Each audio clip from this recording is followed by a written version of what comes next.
छत्तीसगढ़ में लोकसभा चुनाव 3 चरणों में संपन्न हो चुके हैं। अब बारी मतगणना की है।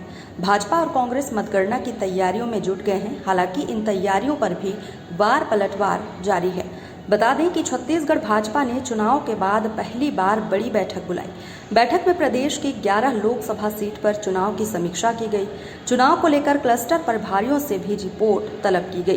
तो वहीं भाजपा की मुकम्मल तैयारियों पर कांग्रेस तंज कस रही है। बैठक पर कांग्रेस कह रही है कि भाजपा अपनी हार की समीक्षा कर रही होगी, क्योंकि जीत की समीक्षा होती तो वो पहले ही बैठक कर लेते। कांग्रेस सिर्फ छत्तीसगढ़ में नजर नहीं आ रही है, कांग्रेस पूरे देश में कहीं नजर नहीं आ रही है और 4 तारीख के बाद कांग्रेस को दूरबीन लेके आपको खोजना पड़ेगा।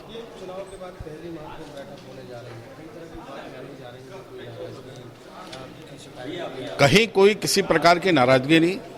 चुनाव के बाद एक समीक्षा, 4 तारीख की काउंटिंग की तैयारी, इस संबंध में आज की बैठक में चर्चा होनी है। देखिए, कार्यकर्ताओं से जो चुनाव में जिम्मेदारी जिनको दी गई थी उनसे फीडबैक लिया जाएगा। कांग्रेस दावा कर रही है कि वो ज्यादातर सीटें जीतेंगी, बीजेपी कह रही है हम 11 की 11 जीतेंगे, कैसे हो पाएगा? ऐसा है, 2023 में भी कांग्रेस का दावा था कि हम फिर से सरकार में आ रहे हैं, तो दावा करने का अधिकार तो सबको है। मुंगेरी लाल का सपना वो देखें, पहले भी देखते रहे, अभी भी देख रहे हैं। चुनाव के दौरान देखें आपने कई जगह से नाराजगी भरी खबरें आई थी बीजेपी। भारतीय जनता पार्टी का कहीं कोई कार्यकर्ता न पहले नाराज था न आज नाराज है।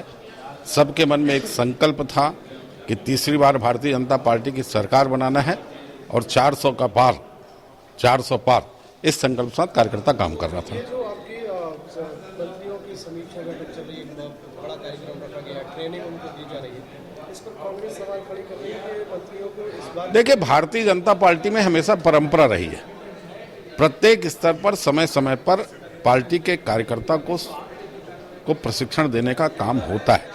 और आज अगर भारतीय जनता पार्टी के मंत्रियों की कोई बैठक चल रही है, कोई प्रशिक्षण दिया है, तो उसमें बुराई क्या है? कांग्रेस पार्टी कह रही है कि इनको अपनी व्यवहारिकता सुधारने का प्रशिक्षण मिलना चाहिए। अनुभवी नहीं है बोल रहे हैं। ऐसा है, व्यवहारिक तो कांग्रेसियों को होने की आवश्यकता है। कितने व्यवहारिक और कितने अनुभवी थे पिछले 5 साल में छत्तीसगढ़ की जनता ने उनको देखा है। ये बेमेतरा मामले को लेकर जो धनेंद्र साहू है वो ये कह रहे हैं कि बीजेपी जब निरीक्षण नहीं किया, बीजेपी कभी गई नहीं, कांग्रेस से 5 साल सरकार में रही है, उनकी क्या स्थिति रही होगी इस तरह की फैक्ट्रियों को लेकर? देखिए, उसमें FIR भी हो गया, न्यायिक जांच के आदेश भी हो गए, न्यायिक जांच के बिंदु भी तय हो गए, उसके बाद और बाकी क्या है? अभी तक कहाँ सोए हुए थे क्या?